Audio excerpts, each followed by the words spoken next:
Minha gente querida, muito bem-vindos, muito boa noite, muitas belezas de vida, muita paz, muita alegria, muito amor.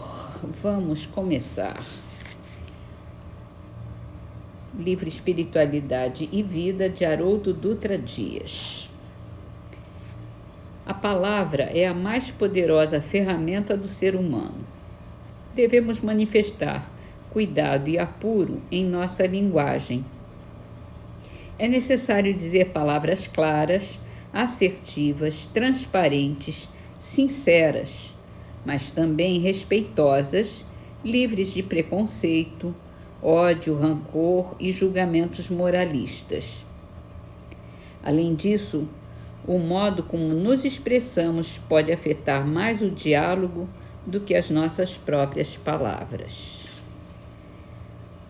Muito, muito importante isso. A forma como a gente se expressa, a palavra como a gente se expressa,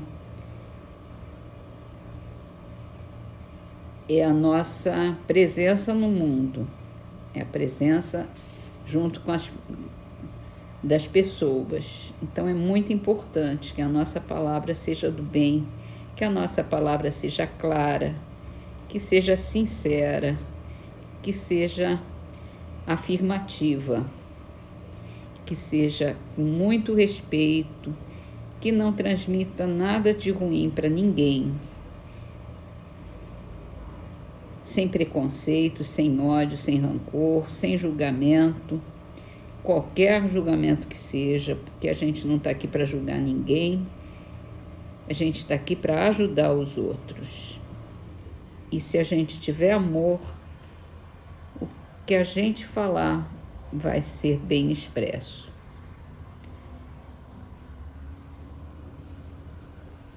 Então vamos para o Livro dos Espíritos. No Livro dos Espíritos a gente está no capítulo da volta do espírito à vida corporal, quer dizer, a reencarnação.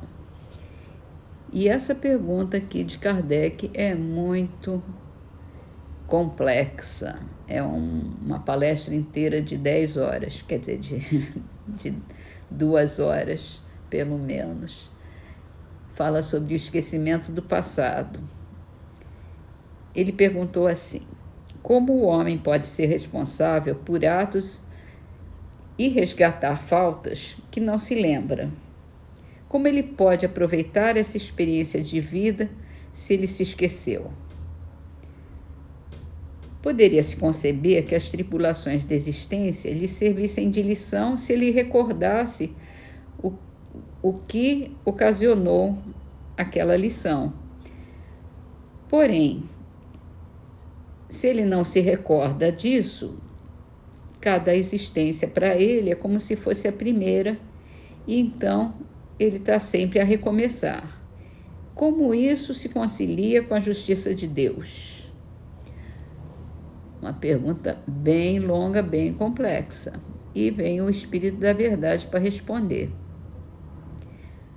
A cada nova existência, o homem dispõe de mais inteligência e pode distinguir o bem do mal de uma forma melhor. Onde está o seu mérito se lembrasse de todo o passado? Quando o espírito volta à vida anterior, à vida espírita, à vida espiritual, diante dos olhos se estende para ele toda a sua vida pretérita. Ele vê as faltas que ele cometeu, que deram causa ao seu sofrimento, assim como de que modo ele poderia ter evitado. Reconhece justa a situação em que se acha e busca então uma existência capaz de reparar aquele bem que ele acaba de viver, de transcorrer. Escolhe provas análogas às que ele não soube aproveitar ou as lutas que considere apropriadas ao seu adiantamento e pede aos espíritos superiores que o ajudem na nova empresa, no novo empreendimento, né? Que ele recomeça, ciente de que o espírito, que lhe foi dado por guia nessa outra existência se esforçará para levá-lo a reparar suas faltas, dando-lhe uma espécie de intuição das em que incorreu. Tendo essa intuição no pensamento, no desejo criminoso que frequentemente nos assalta, é que instintivamente nós resistimos, atribuindo muitas das vezes essa resistência aos princípios que recebemos de nossos pais, quando é a nossa voz da consciência que nos fala, essa voz que é a lembrança do passado e que nos adverte para não recairmos nas faltas que já fomos culpados. Nessa nova existência, se sofremos com coragem aquelas provas e resistimos, o nosso espírito se eleva e ascende na hierarquia dos espíritos quando voltamos para o meio deles. E tem aqui uma nota de Kardec, finalizando. Não temos, é certo, durante a vida corpórea, uma lembrança exata do que fomos e do que fizemos em existências anteriores, mas temos, de tudo isso, uma intuição. As nossas tendências instintivas são uma certa reminiscência do passado.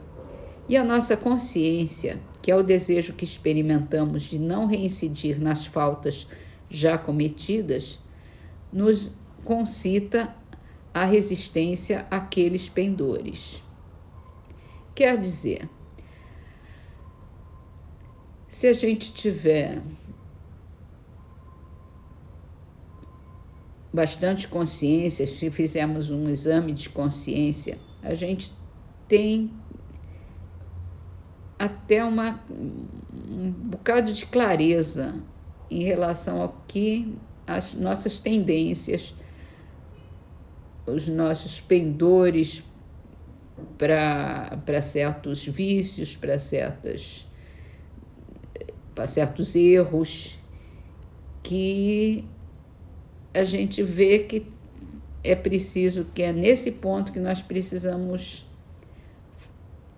nos esforçar para sair, para vencer, que vencendo isso a gente vai conseguir ter um sucesso nessa nossa nova vida, né? Nessa encarnação que nós vivemos agora.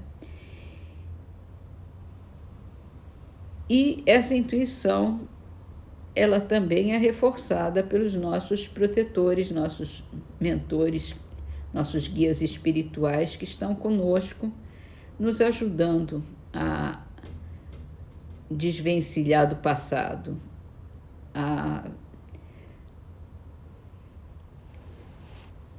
viver de uma forma nova, consciente, responsável,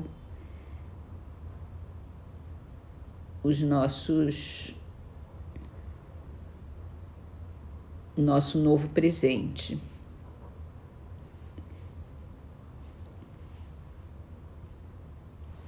Bom, verdade que tem muita coisa para se falar aqui dessas provas, dessas lutas que a gente tem que vencer, mas em suma é isso aí.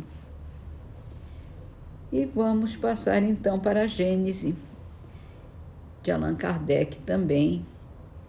A gente aqui está falando sobre o universo e esse novo item hoje chama-se Eterna Sucessão dos Mundos. Vamos a ele.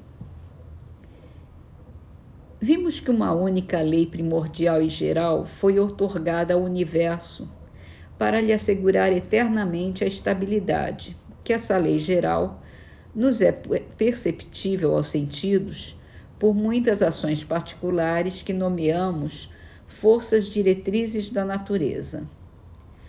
Vamos agora mostrar que a harmonia do mundo inteiro, considerada sob duplo aspecto da eternidade e do espaço, é garantida por essa lei suprema.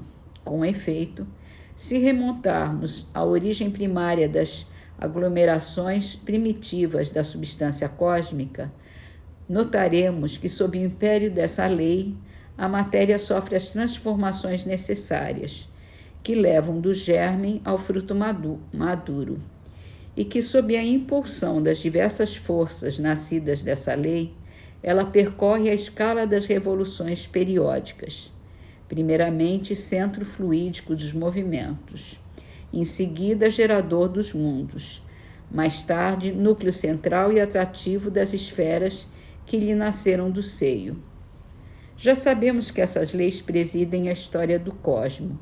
O que agora importa saber é que elas presidem igualmente a destruição dos astros, pois a morte não é apenas uma metamorfose do ser vivo, mas também uma transformação da matéria inanimada.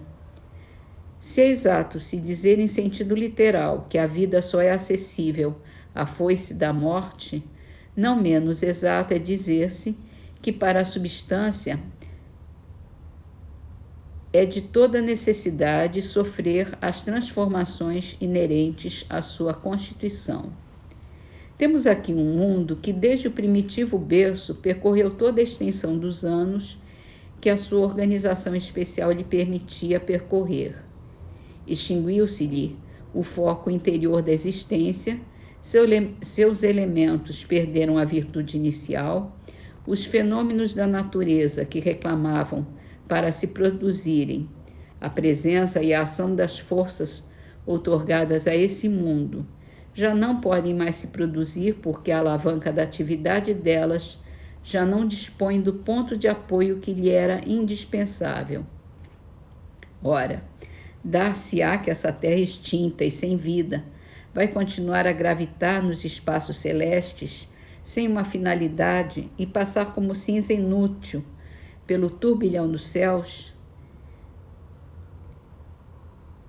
Dar-se-á que permaneça inscrita no livro da vida universal quando já se tornou letra morta e vazia de sentido? Não. As mesmas leis que a elevaram acima do caos tenebroso e que a galardoaram com os esplendores da vida, as mesmas forças que a governaram durante os séculos da sua adolescência, que lhe firmaram os primeiros passos na existência e que a conduziram à idade madura e à velhice, também vão presidir a desagregação de seus elementos constitutivos, a fim de restituí-los ao laboratório onde a potência criadora aure incessantemente as condições da estabilidade geral. Esses elementos vão retornar à massa comum do éter para se assimilarem a outros corpos ou para regenerarem outros sóis. E a morte não será um acontecimento inútil nem para a terra que consideramos, nem para suas irmãs. Noutras regiões, ela renovará outras criações de natureza diferente. E lá onde os sistemas de mundo se desvaneceram, em breve renascerá outro jardim de flores, mais brilhantes e mais perfumadas. Amanhã a gente termina esse item, mas o que ele diz aqui é que tudo tem seu nascimento, vida e morte, principalmente nas questões materiais. E aqui ele está falando do universo, dos planetas, das estrelas, dos sóis. Todos eles nascem, vivem e morrem.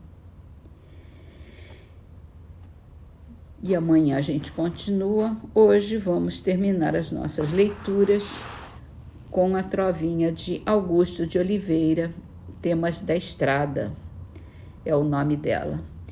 E está no livro Orvalho de Luz, psicografado por Chico Xavier. Salário de caridade, cada qual encontra o seu. Quem cala, Deus pagará. Quem fala, já recebeu.